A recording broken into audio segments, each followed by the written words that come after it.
Alhamdulillahilladzi an'ama 'alaina bi ni'matil iman wal islam. Asyhadu an la ilaha illallah wahdahu la syarika lah wa asyhadu anna Muhammadan 'abduhu wa rasuluh. Allahumma shalli wa sallim ala sayyidina wa maulana Muhammadin wa ala alihi wa sahbihi ajma'in. Amma ba'd. Ya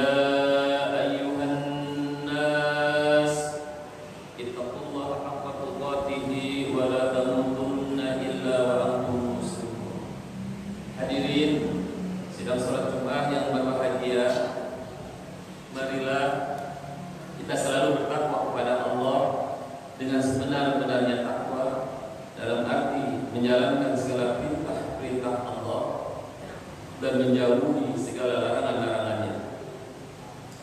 Juga takwa ini yang dapat menumbuhkan rasa syukur kita kehadirat Allah Subhanahu wa taala atas segala limpahan karunia nikmatnya yang senantiasa Allah berikan kepada kita semua.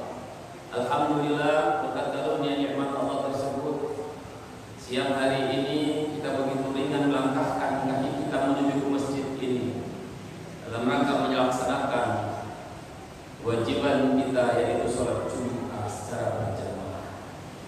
Semoga kumpulnya kita di tempat ini kita dicatat oleh Allah sebagai hambanya yang pandai mensyukuri karunia-Nya. Hadirin sidang sholat Jumat yang berbahagia, seiring berjalannya waktu tanpa terasa kita masing-masing sudah begitu lama menikmati nikmat yang Allah berikan kepada kita, terutama nikmat umur. Kita selama menjalankan aktivitas kehidupan kita tidak pernah sedetik pun Allah tidak memberikan nikmatnya kepada kita semua. Mungkin di antara kita sekarang ada yang kepala 2, kepala 3, 4, 5 dan 6. Tanpa terasa usia kita sudah begitu tua. Lalu dalam menjalankan kehidupan kita sehari-hari, tentunya kita bertanya, paling tidak ada 2 pertanyaan. Sesungguhnya yang kita cari dalam hidup ini apa sih? Itu pertanyaan yang pertama. Yang kita cari dalam hidup ini apa? Lalu pertanyaan yang kedua, apa yang kita tunggu dalam hidup ini? Maka jawabannya yang pertama adalah apa yang kita cari dalam hidup ini adalah ridho Allah Subhanahu wa taala. Seluruh aktivitas kita dalam kehidupan kita, baik itu bekerja, beribadah dan lain sebagainya, kalau bukan untuk mencari ridha Allah Subhanahu wa taala, maka yang ada adalah rugi.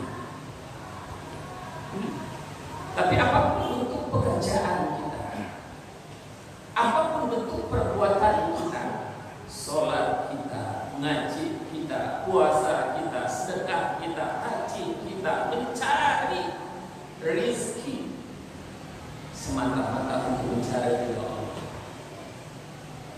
maka kita akan mendapatkan kebahagiaan. Kenapa sih kita harus sandarkan segala sesuatunya untuk mencari ridha Allah? Ini berkenaan dengan hadis Nabi kita Muhammad SAW.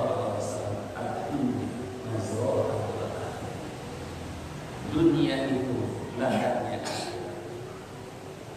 Oleh karenanya umur kita ini umur kita adalah ladang kita, yang disebut adalah ladang kehidupan. Maka kita pergunakan kehidupan kita untuk hal-hal kebajikan, untuk melakukan segala bentuk amal soleh semaksimal mungkin. Kita perkecil segala bentuk kemaksiatan semata-mata sekali lagi untuk mencari ridha. Kenapa kita harus mencari ridha Allah? Karena berkaitannya dengan pertanyaan yang kedua, apa yang kita tunggu dalam hidup ini?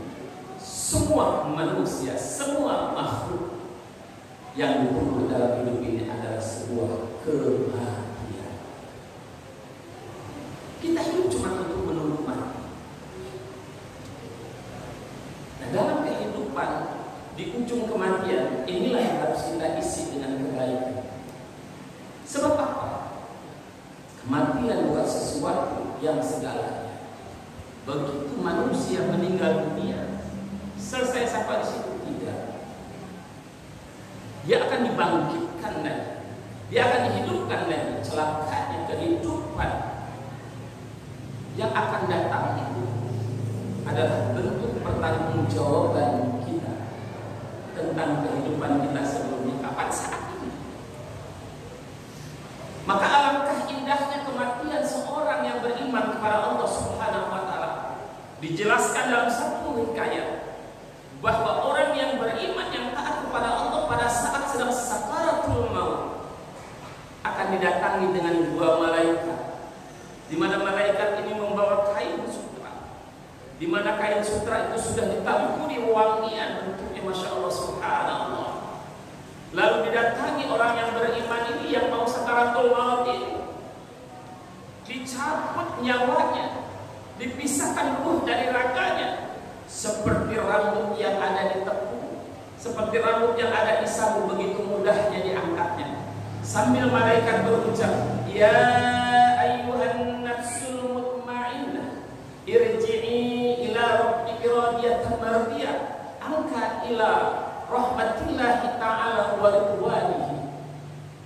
Kata malaikat, wahai jiwa yang tenang, kembalilah engkau kepada Tuhanmu dengan ridho dan mendapat ridho serta menuju rahmat Allah dan ridhonya Allah Subhanahu wa Ta'ala. Ya Allah, begitu ruh terpisah dari jasadnya, ruh itu dimasukkan dalam kain sutra tersebut yang mewangi, lalu dibawa oleh malaikat ke tempat yang begitu indah. Tapi bagaimana dengan orang yang selalu berbuat maksiat, yang durhaka kepada Allah Subhanahu wa Ta'ala? Sama, dia pun didatangi oleh dua malaikat, tetapi yang dibawa adalah sebuah kulit yang isinya adalah bara api, di mana pada saat dicabut dengan paksa, cabut rohnya, seperti duri yang melekat di kain sutra lalu ditarik begitu saja sekuat mungkin. Begitulah gambaran cara malaikat mencabut orang-orang yang durhaka sambil berkata, wahai jiwa yang hina, wahai jiwa yang dimurkai oleh Allah Subhanahu wa Ta'ala, kembalilah kepada Tuhanmu dengan kebencian dan amarah Allah Subhanahu wa Ta'ala. Hadirin sedang salat Jumat yang berbahagia, oleh karenanya melalui mimbar Jumat ini, mari khatib mengingatkan untuk kita semua, khususnya diri pribadi, selagi Allah berikan kesempatan umur kepada kita, mari kita semaksimal mungkin untuk melakukan hal-hal kebaikan sekecil apapun. Jangan pernah sepelekan perbuatan sekecil apapun, karena kita tidak tahu mana perbuatan yang dipandang oleh Allah Subhanahu wa Ta'ala. Satu pesan, jangan pernah tinggalkan sholat. Sesibuk apapun kita, sesempit apapun kita, secapek apapun kita, jangan pernah tinggalkan sholat. Dan kepada saudara-saudara, jikalau memang ada, memang kita belum bisa meninggalkan maksiat, apapun bentuk maksiatnya, silahkan Anda lakukan dan Anda teruskan. Itu urusan Anda dengan Allah Subhanahu wa Ta'ala. Tetapi pesan satu, jangan juga pernah tinggalkan sholat kita. Abaikan orang-orang yang berbicara, percuma kamu sholat kalau kamu melakukan maksiat. Jangan pernah dengarkan kalimat-kalimat itu. Terus saja kita beribadah, sekalipun kita masih melakukan maksiat. Insya Allah ada waktunya nanti kebaikan kita, sholat kita akan menuntun kita dan menjauhi kita dari hal-hal yang tidak baik di mata Allah Subhanahu wa Ta'ala. Satu firman Allah yang akan saya sampaikan sebelum Tuhan. khutbah ini ditutup. A'udzu billahi minasyaitonir rajim. Ya ayyuhalladzina amanu taqullaha wal tanzur nafsum ma qaddamat lighad wattaqullaha innallaha khabirun bima ta'malun. Terjemahan secara umumnya, pesan yang disampaikan oleh ayat ini, yang pertama, kita senantiasa disuruh bertakwa kepada Allah Subhanahu wa Ta'ala. Lalu yang kedua, kita disuruh memperhatikan tentang apa? Tentang apa yang kita perbuat, apa yang kita lakukan di muka bumi ini. Sebab apa? Supaya kita tidak menyesal di kemudian hari. Kalau kita memperhatikan apa yang kita lakukan, kita hati-hati, maka insya Allah kita akan menemui kebahagiaan. Jangan pernah berpikir bahwa kehidupan akhirat sama dengan kehidupan di dunia. Di dunia siapapun bisa kita bohong. Di dunia bisa siapapun bisa kita siasati. Tapi tidak di mata Allah Subhanahu wa Ta'ala. Komputer Allah Subhanahu wa Ta'ala selalu ada di pundak kita. Komputer Allah tidak pernah ngehem. Komputer Allah tidak pernah menagih.